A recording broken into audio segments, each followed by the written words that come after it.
One of the things about stress is, and I jokingly say this to lots of people, if you want to live in a world without stress, without tension, without difficulties, you're on the wrong planet. And I can set you up with an intergalactic travel agent to go someplace else. But on this planet, stress is part of it.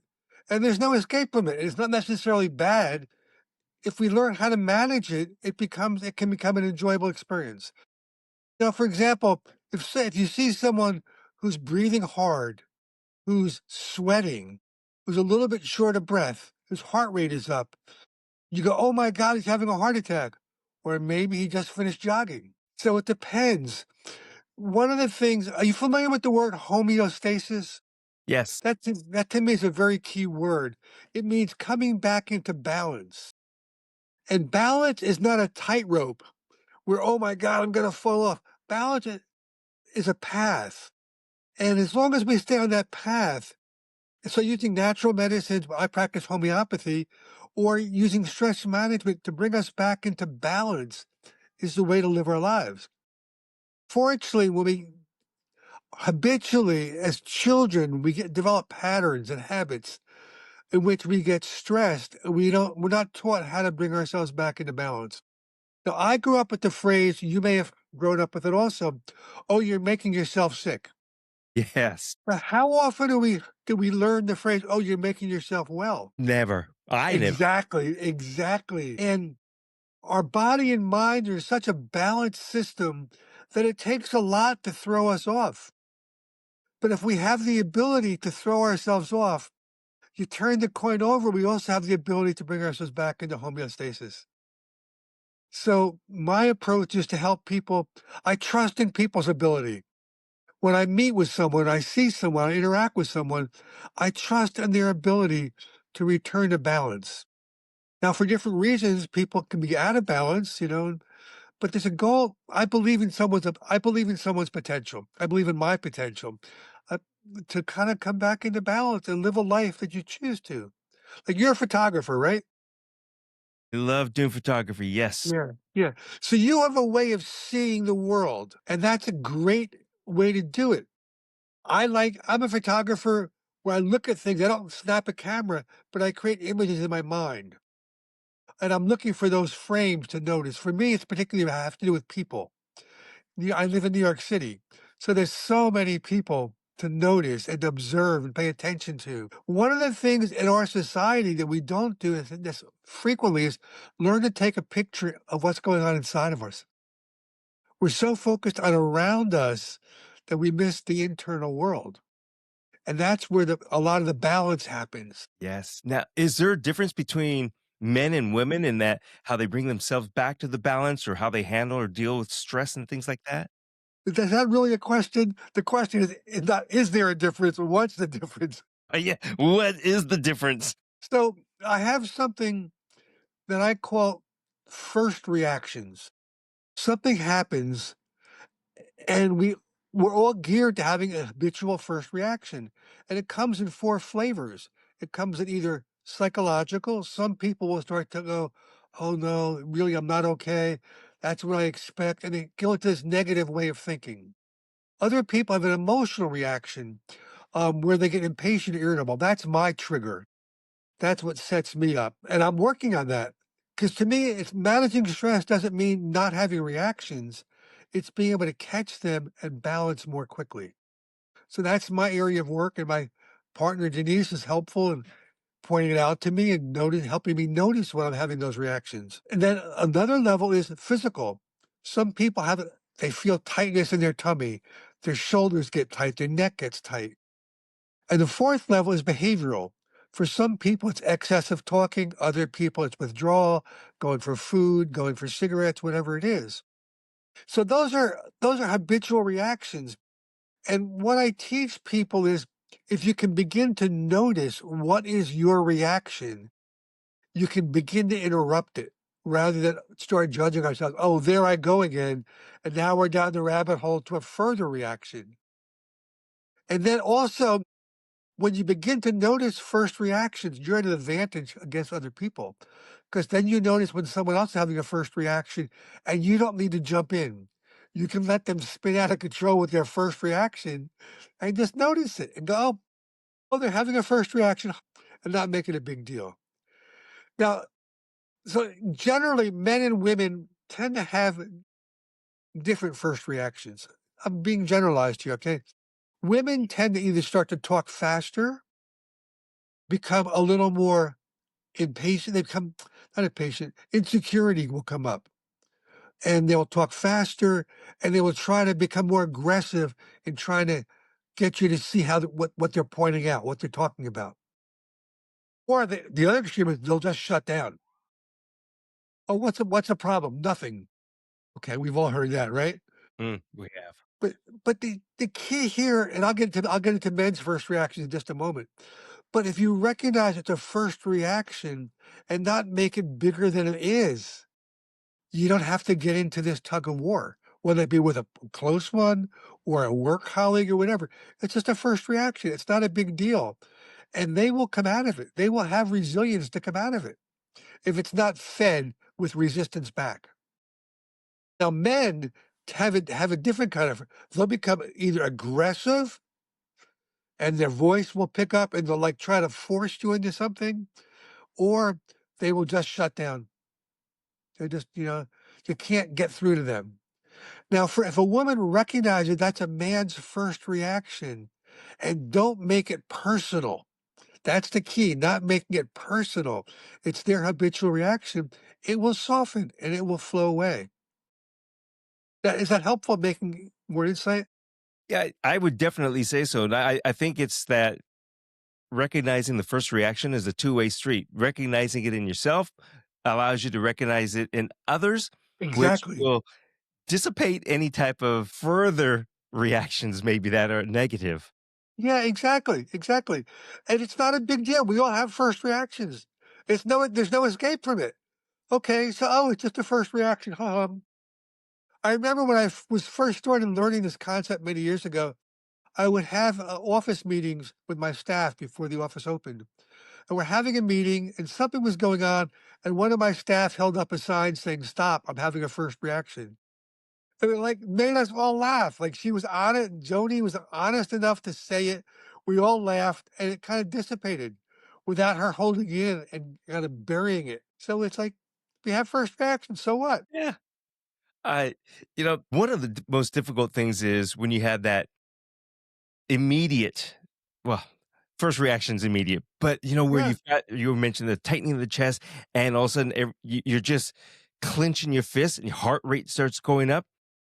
That is so difficult to get realigned. And is breathing part of it? I mean, you used to hear the Goldilocks method, or some people will put their fingers together, close their eyes, they'll do hum or whatever. But that doesn't work if you're out in that environment and you're talking with somebody. You don't want to go, wait a second. exactly. So That's why I came up with the Goldilocks breath. Because, we've often told you, take a deep breath.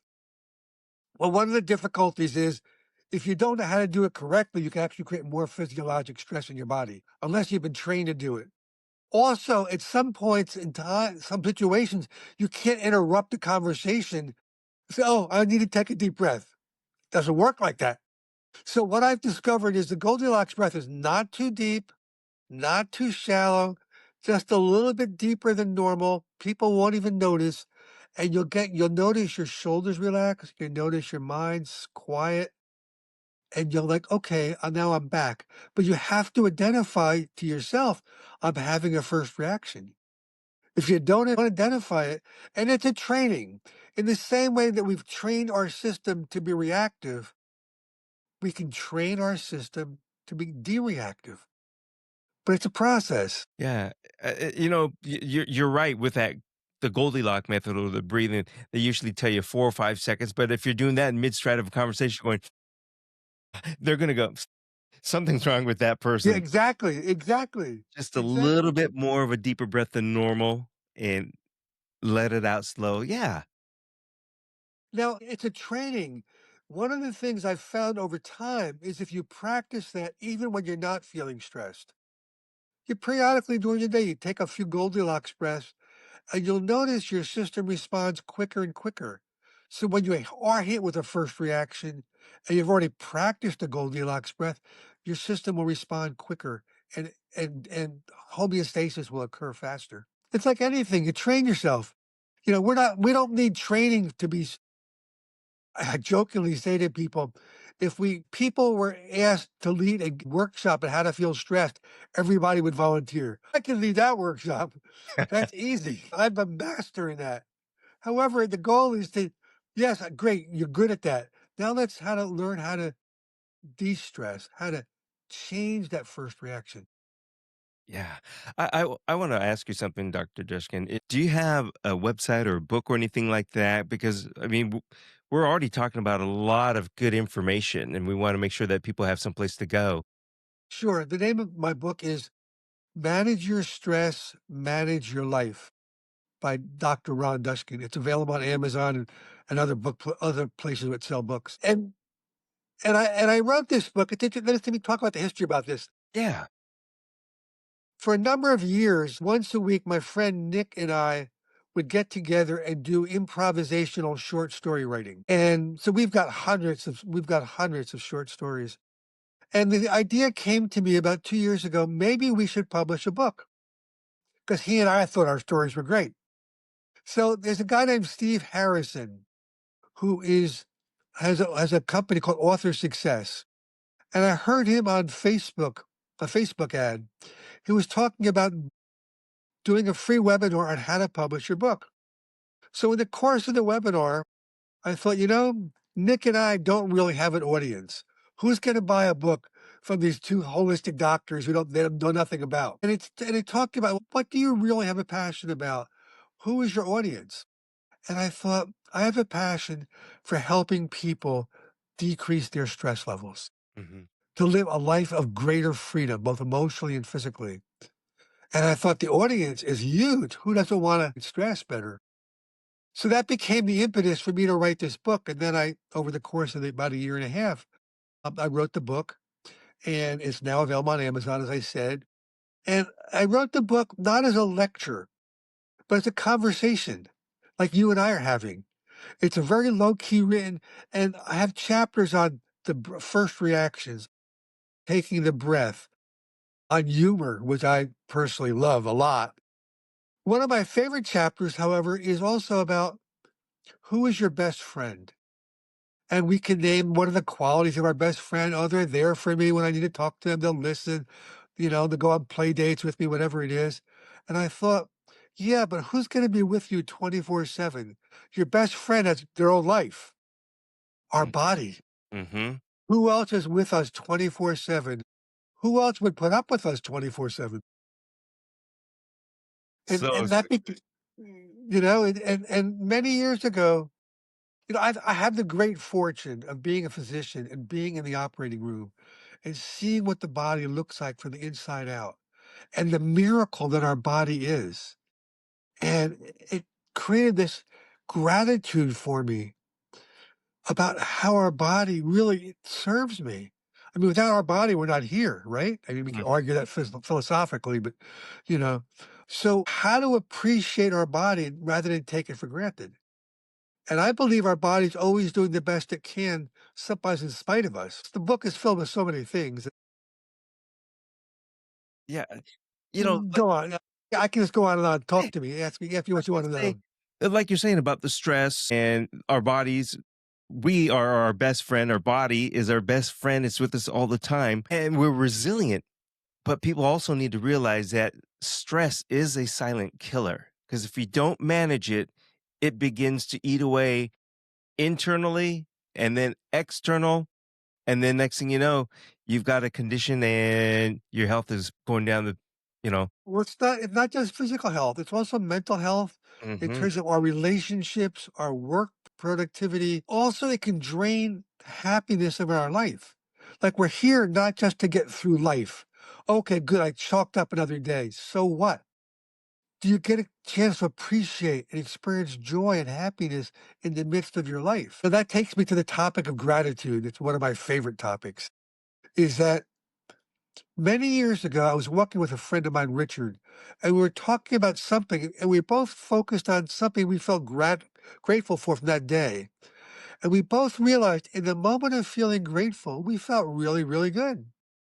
And it occurred to me that when you feel grateful, stress can't exist in that moment.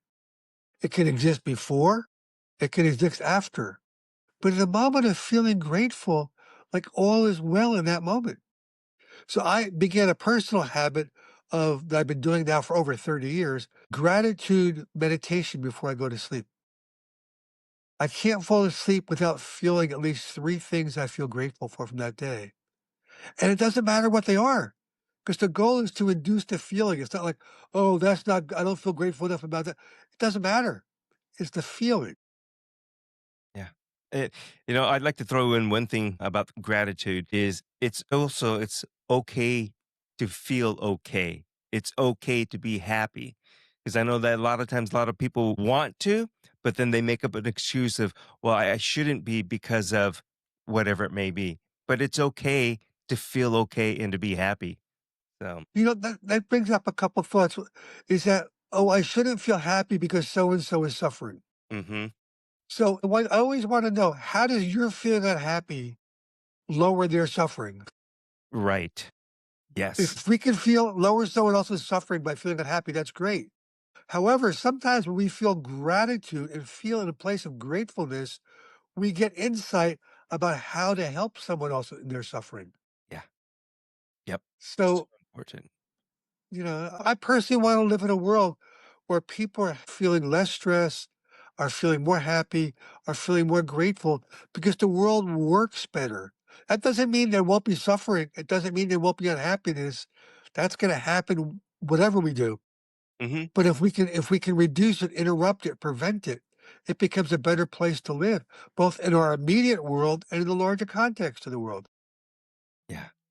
I want to say one thing that makes it easy to make yourself feel better as well as making somebody else feel better. And that's a smile to a stranger. That's opening a door to a stranger. That's saying hello to a stranger. It puts them in a better place. And I believe that it puts you in a better place as well. Well, it may or may not put them in a better place. Let's hope that Seriously. they do Well, go into a better place. it may or may not, because we are not powerful enough to change someone else. That's right. However, we are powerful enough to offer positive energy. I have this belief there's a number of phrases that if we practice can help change the world. Please, thank you, excuse me, I'm sorry. If those 4 phrases were practiced more, the world would be different. People would be softer. Who doesn't like hearing thank you? Who doesn't like hearing please? Who doesn't like hearing excuse me? Those thoughts, it's like you were saying about, the kindness that happens. People respond to that. And I think I forget who it was who said this, that people will less remember what you do and more remember how they feel in interacting with you. Is it Maya Angelou, I think, said that? If I'm correct, I may not be. But when we help people feel better, they notice it. When we help people feel appreciated, they feel it. Yes. There's a couple more things I want to find out from you, which I think is really interesting and very important as well. Is Sure. I think you've said that it's not what you eat, but it's how you eat that creates the stress or prevents stress. So what do you mean by that? You've read the book. I like that. So I haven't. That's in the chapter.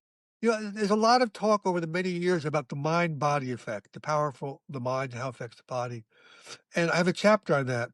Some powerful healing stories in there. However, I also have a chapter about the body-mind effect, which is less spoken about. So eating is obviously a necessary phenomena for us to do, and it can be enjoyable or it can be unenjoyable if we're not paying attention. However, if we overeat or we eat too quickly, we end up feeling digestive discomfort.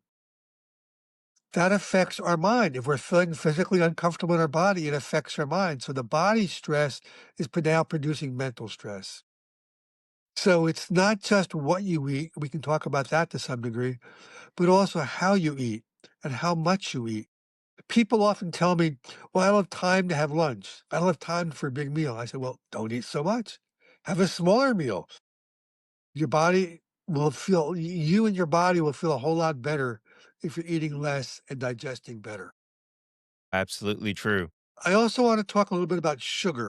Yeah. Yes, I wanted to bring that up because that tastes good and it feels good that second, but Well, so it's hard for most people, myself included, to totally eliminate sugar. It's the hard thing to do.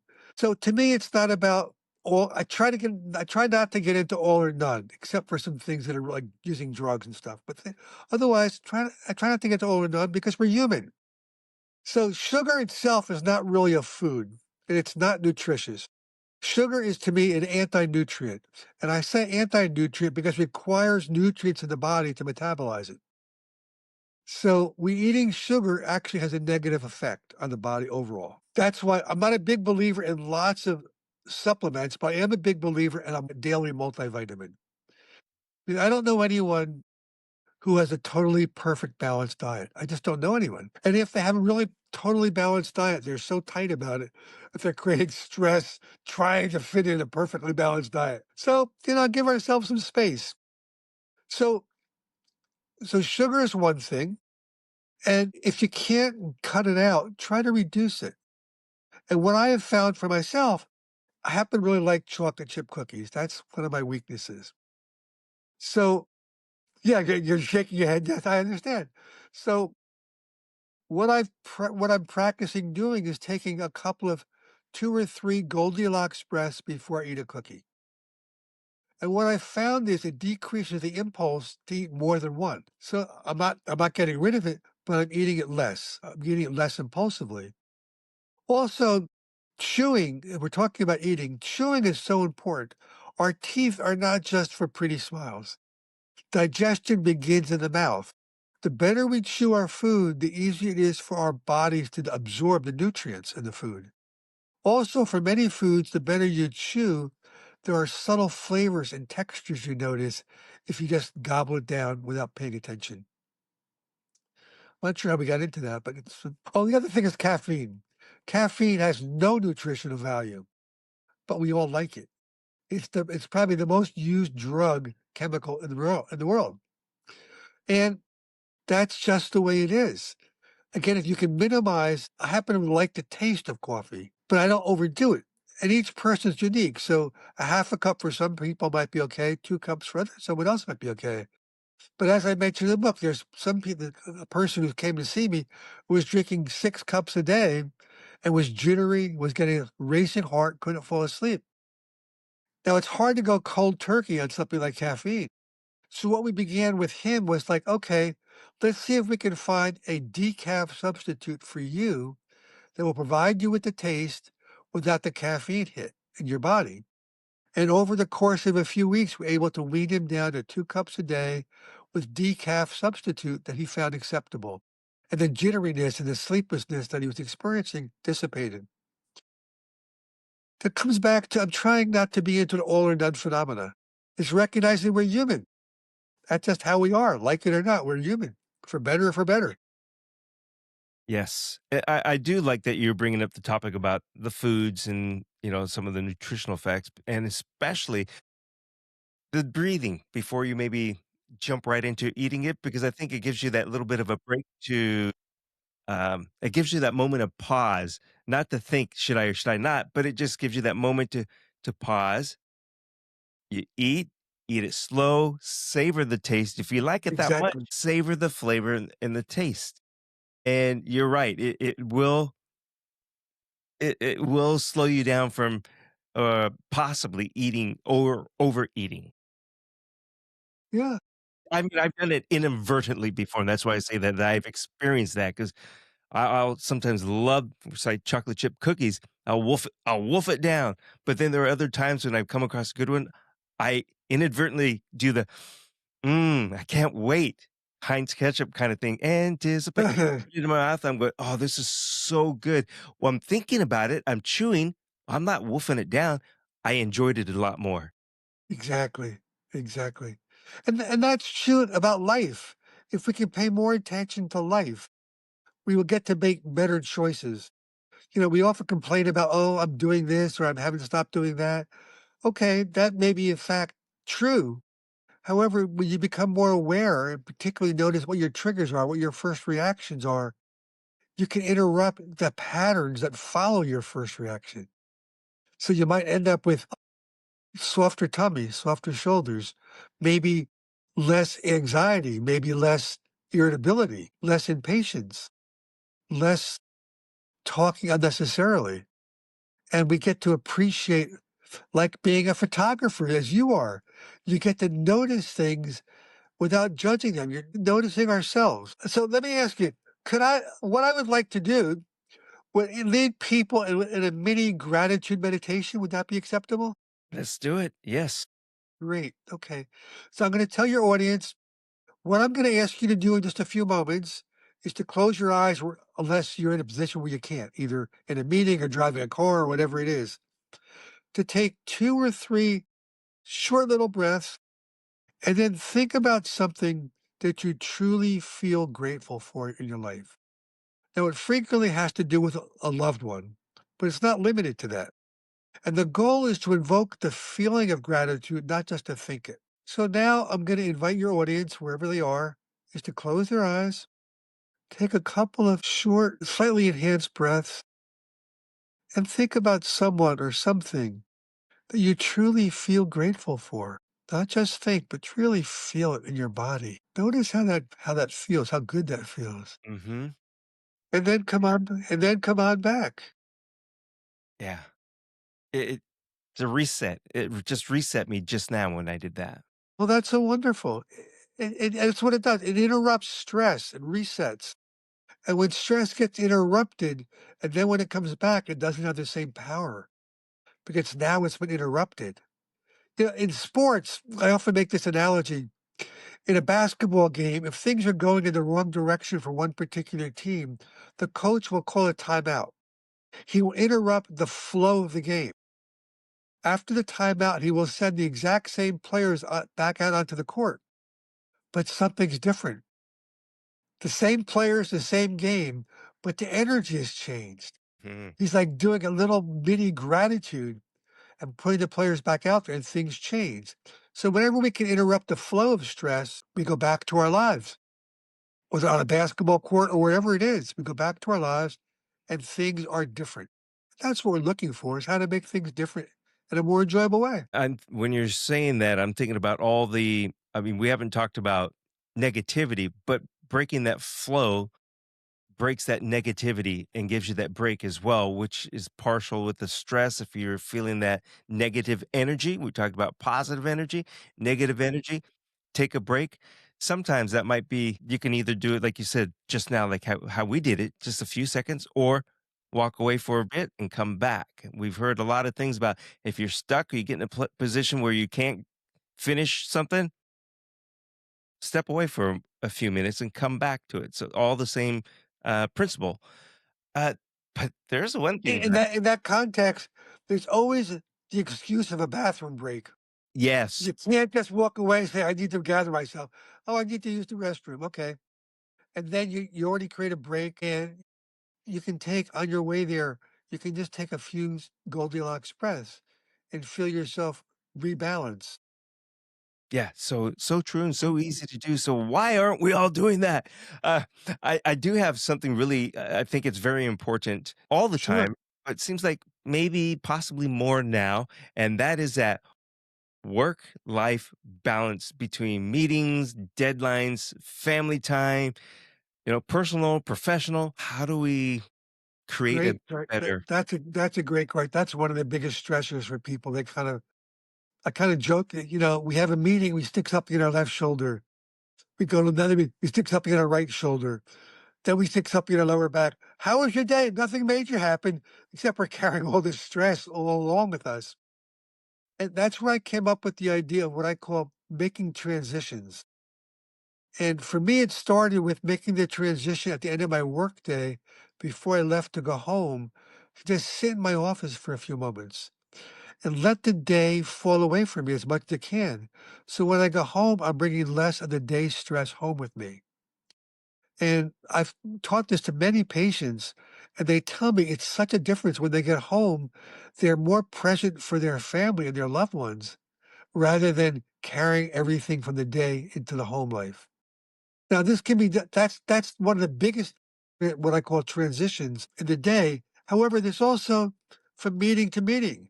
Can we take a few Goldilocks breaths after a particular meeting or after we meet a deadline, a stress deadline? We're happy it's over, rather than go to a bar and have a couple drinks to celebrate. "Ah, I'm over. Take a few Goldilocks breaths. Let the stress of that event or that series of events, and then you're carrying less as you go forward to the next part of your life. Yes. Like I said, use that word carry. If we don't do a lot of these things, and if you're the type of person that's in a professional environment and you're going from meeting to meeting and you're stressed and you don't do that, all you're doing is compounding. You're carrying it to the next. And next thing you know, that grocery bag is full. You are the grocery bag throwing all the stuff in there. That's a nice image. I like that image of grocery bag. And it's not a good thing because then it's so difficult to do what you're saying at the end of the day because that bag is so full. And then you're thinking, I got to get home. I want to get home. Then that's more stress on top of it. So Exactly. take those small little Goldilocks breaths or breaks, however you want to see it. I think throughout the day is great. In that context, one of the things I think is important, again, it's developing what I call stress management habits. And for me, over time, I've noticed waking up and going to sleep, beginning my day, ending my day.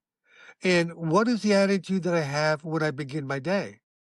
It used to be like, "Oh, no, I've got all this to do, blah, blah, blah, blah, blah." And what I discovered is that I've trained myself, and it's really actually very cool. What I notice is what I've trained myself, the first thought I have when I wake up in the morning is, "I wonder what cool and satisfying things will happen for me today." And it's like setting an intention for the day. Now, not that's not always gonna happen. There are gonna be things that happen that are stressful that I have first reactions to. That's gonna happen. But I don't set myself up for them when I wake up. At the end of the day, as I mentioned earlier, by gratitude meditation, regardless of what's happening, I want to go to bed feeling more relaxed, feeling more quiet, letting whatever stress I'm carrying from the day slip away and feel grateful about things. And it's not a moral thing for me. It's like, well, this really feels good. Why shouldn't I allow myself to feel good? As we said earlier, my feeling bad doesn't relieve someone else's suffering. That Right. doesn't work Yes. like that. Dr. Dushkin, Dr. Ron Dushkin, can you let us know once again where folks could go, find your book, find out more information about you again, because this is such an important topic and it's something that all of us have, or if you say you haven't, you probably will experience something. So the name of my book is Manage Your Stress, Manage Your Life: How to Reduce, Interrupt, and Prevent Stress. It's available on Amazon and I think in all places that carry books. Yeah, and if they want to know more about me, I have a particular page on my holistic medicine website. It's drdushkin, DUSHKIN.com/media, MEDIA, info, INFO. Make sure that we get all the information in the show notes for you in this. This has been very good way to start the day. So I Oh have yeah, you're in thank Seattle. It's only 8:30 there, right? yes, sir. Yes, it's I know some people say, "Hey, it's already mid-morning." Or some will say, "I'm just getting up," but you're right. It's only 8:30-ish AM. Yeah. So, I'm ready to start my day, uh, you know, Continue your day. and Continue. continue. I am gonna do one thing though that I did not do, and what you said. I need to think about, you know, kinda like, what am I looking forward to today? The happiness, the joy. I'm gonna tell myself I'm looking forward to, and I'm gonna say it out loud, to 5 minutes with my dog. I'm looking Ooh, forward to that. what's your dog's name? Bonsai. Bonsai. Wow. So, that's gonna Chuck and be my Bonsai. yes, it'll be my morning happiness, and It'll continue my day into my next meeting, and I'm going to do all the things that we talked about. I'm going to do my breathing. I'm going to excuse myself, take a little bathroom break, things like that. And notice your first reactions, and notice how your habitual response is to judge yourself for having a first reaction. It's okay. First reactions are there's no escape from them. We are physiologic beings. We're energetic beings. I don't want to live in a world where people aren't reactive, aren't sensitive to things. That's That would called be a really AI. boring world. Yeah, right. That would be a really boring world. Is, Yeah. when I see a patient who is coming in for hypersensitive symptoms, whatever they are, I say, I want to acknowledge your sensitivity. I want to live in a world with sensitive people, but we want to bring you back into balance so your sensitivity isn't so hyper that it throws you out of balance. Yeah. That's the key. Balance, less And stress, balance and reset as I said earlier, it's not a tightrope. Oh my God, am I in balance? No, it's a path. It's a path. There's some movement in there, and a path to enjoy Yeah. and to look. And as your eye as a photographer is looking at things, look around life and look for those joys and those happinesses. One of the things for me in New York is I enjoy looking for kindness, acts of kindness, either on the subway where someone is getting up from a seat to give it to an older person. That always touches me. They're not told to do it. They just act kindness to do that. When I see people I see an older couple walking together, and you can tell they've been together for a long time. There's a certain joy they're experiencing to be together. That touches me. So looking for them, if we can, it's too easy to miss. Let's look for them.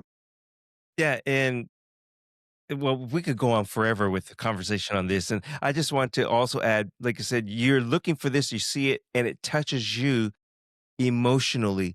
And I'll say this, that emotional touch also becomes a physical, makes you, Yes, it's hard to explain, but makes you feel better, but then you're physically better. Like you were saying, your shoulders are relaxed. You go, that is so sweet. That is, you feel for that older couple, or you feel that gratitude yourself for seeing somebody give up their seat to someone. it's a mind body experience. When you feel something, it has an impact in your body, both directions. I love it. I truly do. Again, Dr. Ron Dushkin, thank you very much for this insightful conversation and very important. So I hope you have a wonderful day in New York. I did hear some sirens in the background earlier. Yeah, it's part of the orchestra of New York. That's right. Who wants to go on that straight road? Because I know when I'm driving and driving through life, I like a little bit of curve. I like that because it throws that excitement. It challenges me, but I know that I'm headed in that right direction. And that's that direction of happiness, gratitude, and understanding. That sounds great. Well, I want to thank you, Chuck, for having me be on your show today. It's been a pleasure talking with you. You're welcome. Thank you. And I don't like saying goodbye. I like saying to be continued, and however I that like shows up for us. to be continued. Yes, Have a blessed day and enjoy it. I will.